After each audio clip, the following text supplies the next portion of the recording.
Madam, I rise to support the railway budget presented by Shri George Fernandez for the year 2010-11.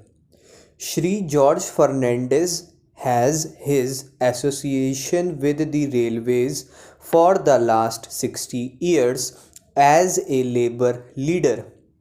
As a labor leader, most of his energy was concentrated in making demands on behalf of the workers of the railways. Now he has been put in a position to look after the affairs of the railways as also the well being of the workers who are working with the railways. Since he is at the helm of affairs, since he was a labor leader and his words carry weight with the workers, I hope under his stewardship the workers of the railways would perform better, would do their jobs better, and would see that the railways perform better. In this way, not only would the railways satisfy the people who travel, but also the functioning of the railways in general would improve. The Indian Railways are the biggest network in the whole of Asia and the second largest in the world. Not only the Indian Railways are big in size, but their problems are also big in proportion to their size, and the things that the people want the Indian Railways to do for them are also big.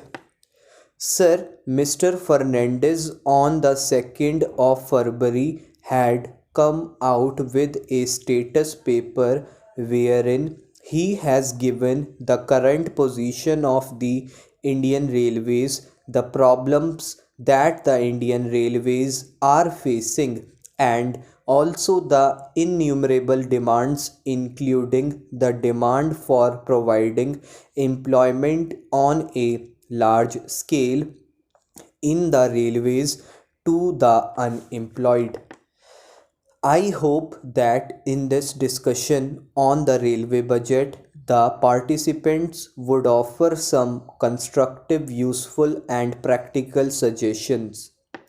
Mr. George Fernandez, when he had to prepare and present this budget, had a very little time to do that, probably less than 100 days. But even within that short period, sir, he has come out with some new ideas, with a new approach with regard to the functioning of the railways. He has laid emphasis in the budget on modernization, on energy conservation, and on computerization wherever it is necessary. Though he has expressed his helplessness in providing more jobs to the unemployed in the railways, he has tried to generate jobs outside the railways with the help of the railways. It may relate to afforestation and things like that. He has extended the computerization of booking from the present four metropolitan cities to five more cities, among which Bangalore is included. Whenever an air accident takes place, the compensation that is paid is very high. What Mr. Fernandez has done is that in the case of the railway accident also he has raised the amount of compensation from the present rate of 1 lakh rupees to 2 lakhs of rupees.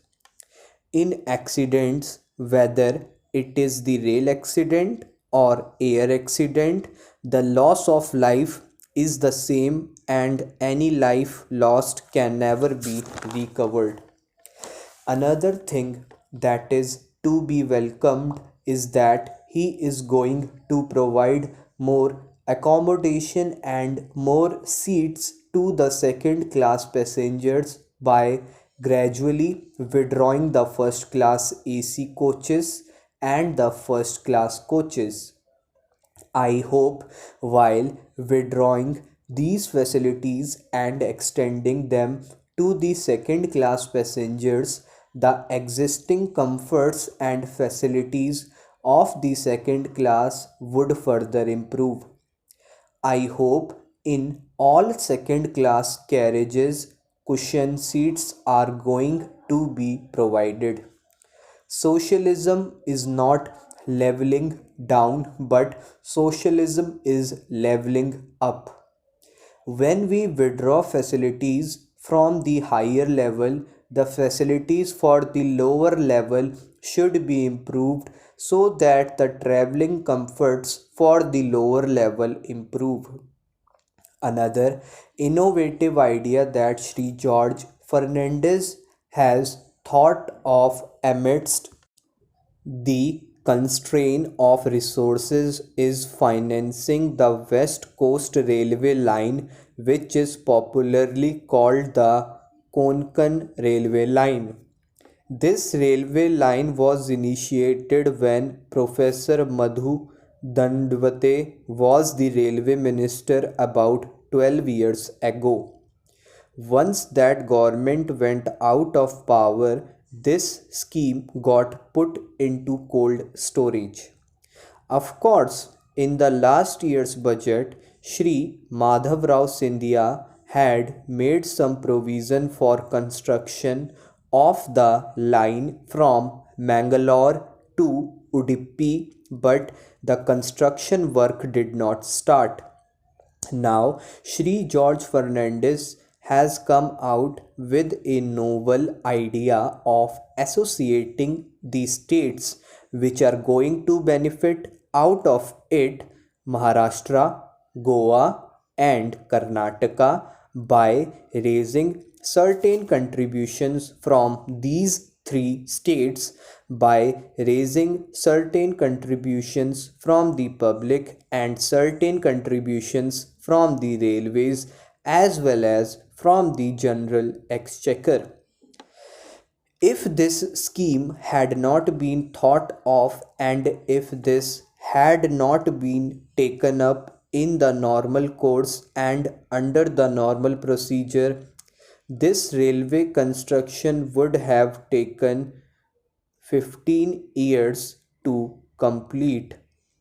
Now that a new method of financing this project has been initiated, the railway minister has promised that construction of this railway line is going to be completed within 5 years. I wish that this scheme succeeds, not that it succeeds for the sake of the Konkan Railway, but this would open up a new era for taking up other essential constructions where those projects could not be taken up because of shortage of funds. I hope the railway minister, who is a person of many ideas, many innovative ideas, would also think in terms of, if possible, self financing schemes. Every year, costs go up. Any project that is done today is cheaper than it would be tomorrow. He, in his status paper, has asked whether the money should come from the central government or whether it should come from the Railway Finance Corporation or from market borrowings where it is going to cost a little more. In any case, I personally feel that these projects, important projects, should not lag behind on the ground of funds not coming from the central government or state governments. Even if it is costly, The money should be borrowed from the Railway Finance Corporation.